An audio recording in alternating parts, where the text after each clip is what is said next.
கம்பனுக்கு சிடையப்ப வள்ளல் போல் கம்பன் கழகத்துக்கு நம்ம திராவிட ஆழ்வார் அருமை சகோதரர் ஜெகதீஸ்வரன் அவர்கள் இந்த விழாவுக்கான அழைப்பிதனை என்னிடத்தில் வழங்கிய போது என்னுடைய பெயருக்கு முன்னால் நடையில் நின்றிய நாயகன்னு போட்டிருக்கு. நடந்து மக்களை சந்திக்கிறதுனால இந்த பட்டம் கொடுக்குறாங்களோன்னு நான் கேட்டேன் அவரிடத்துல. அவர் சிரிச்சுக்கிட்டே சொன்னார், இது கம்பராமாயண வரின்னு சொன்னார். தந்தை பெரியார், பேரறிஞர் அண்ணா, தலைவர் கலைஞர் காட்டின வழியில தமிழ்நாட்டோட உயர்வுக்கான பாதையில் நடக்கும் எனக்கு கம்பரின் வரிகளை கொடுத்த திராவிட ஆழ்வார நானும் கம்பரின் வரிகளாலேயே வாழ்த்து விரும்புகிறேன். சிடையப்ப வள்ளல் 100-ல் ஒருவர் அல்ல, 1000-ல் ஒருவர்னு சொல்கிறார் கம்பர். அப்படி நம்ம ஜெகதீஸ்வரன் அவர்களும் குணத்துல 1000-ல் ஒருவர் தான். என்ன இது ஸ்டாலினுக்கும் கம்பன் விழாவுக்கு என்ன தொடர்புன்னு யாரும் வியக்க வேண்டாம்.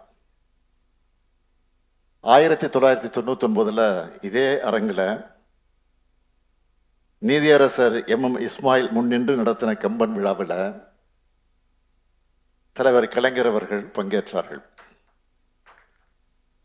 அந்த மேடையில் ஜெகத் ரட்சகனும் இருந்தார். அதுக்கு முன்னாடி 1969 பெரியவர் சாகணேசன் காரைக்குடியில் நடத்தின கம்பன் விழாவிலையும் முத்தமிழறிஞர் கலைஞர் பங்கேற்று பேசினார். அப்போ அவர் என்ன சொன்னார்னா, இந்த விழாவுக்கு வந்த என்னை ஆச்சரியத்தோடு பார்க்காதீர்கள், என்னை அழைத்து வந்தவர்களை ஆச்சரியத்தோடு பாருங்கள்னு நகைச்சுவையோடு சொன்னார். நானும் அப்படித்தான்.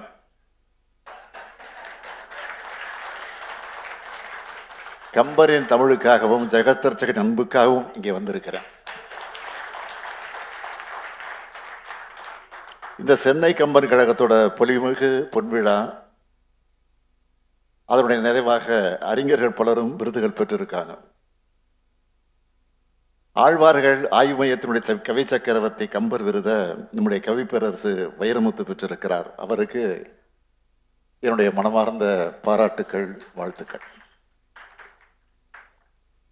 கம்பன் கழகம் வழங்குகிற ஏற்றமிழ் அறிஞர் விருதை பெற்றுள்ள பேராசிரியர் ஞானசுந்தரம் அவர்களையும், கம்பன் அடிசூடி பழனியப்பன் அவர்களையும், முனைவர் சாரதா நம்பியாரூரான் அவர்களையும், சொல்வேந்தர் சுகேசிவம் அவர்களையும், கம்பவாரதி இலங்கை ஜெயராஜ் அவர்களையும் வாழ்த்துகிறேன், பாராட்டுகிறேன். 3 நாட்கள் நடக்கிற இந்த விழாவில் பல்வேறு போட்டிகளை கலந்துக்கிட்டு மாணவர்களுக்கும் பரிசுகள் வழங்கப்படுகிறது. இது போன்ற விழாக்கள் இலக்கிய சுவையை பேசுறது மட்டுமில்லாம இன்றைய இளைய தலைமுறைக்கும் இலக்கிய சுவையை ஊட்டுகிற வகையில் அமையும்னு நான் கேட்டுக்கிறேன்.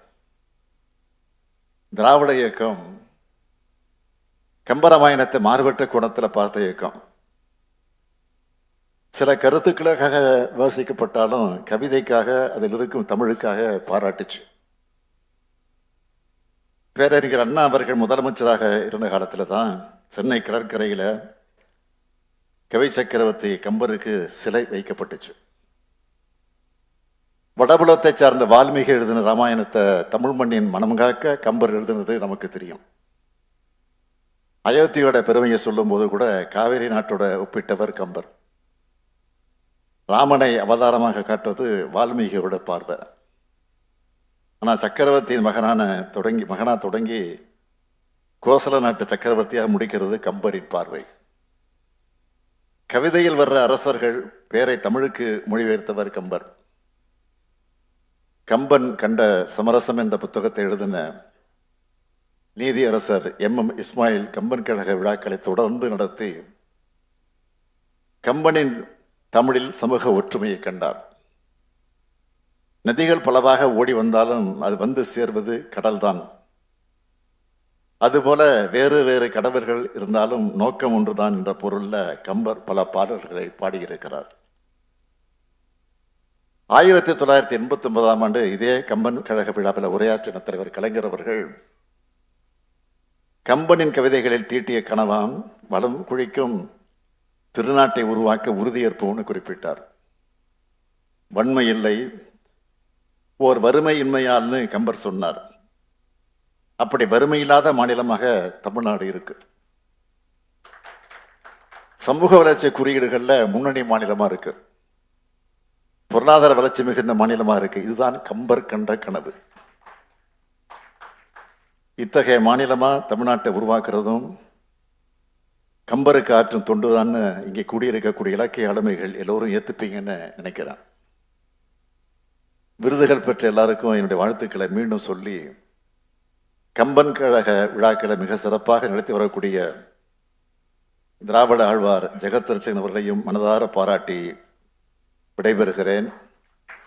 நீங்கள் உங்கள் பணியை தொடர்க, நான் என் மக்கள் பணியை தொடர்கிறேன். நன்றி, வணக்கம்.